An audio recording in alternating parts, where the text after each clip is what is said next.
Il a été sauvé, mis dans une corbeille sur les eaux du Nil. Il a été sauvé du fait que par son intermédiaire, Dieu avait décidé de conduire les Israélites hors d'Égypte. Nous appellerons cela la justice divine. Le fait de veiller sur l'enfant abandonné sur le fleuve et exposé aux dangers divers sera attribué à la providence divine. Le fait de relever l'enfant de la misère, de l'abandon et de nombreux défauts, ainsi que le don de perfection en forme de conditions convenables de vie, de croissance, d'éducation et d'instruction, tout cela sera une œuvre de la miséricorde divine. Puisque dans chaque moment mentionné dans cet exemple de Moïse,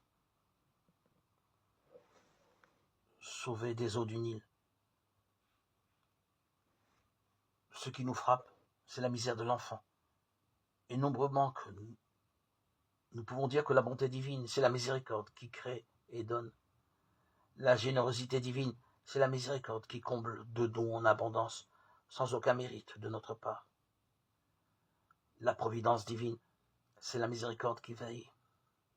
La justice divine, c'est la miséricorde qui récompense au-dessus des mérites et inflige des châtiments qui sont moindres que les fautes commises. Et enfin, l'amour de Dieu,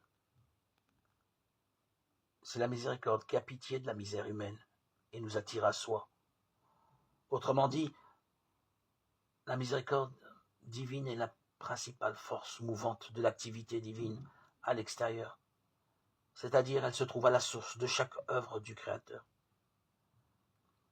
Dans toute l'Écriture, il se trouve plus de 400 passages glorifiant directement la miséricorde divine. Dans le livre des psaumes, il y a 130 passages glorifiant cette miséricorde. Dieu veut nous instruire sur sa vie intérieure, sur sa relation envers les créatures, et particulièrement envers les hommes. Dieu veut être glorifié par nous, dans sa miséricorde, afin que nous l'imitions dans nos actes.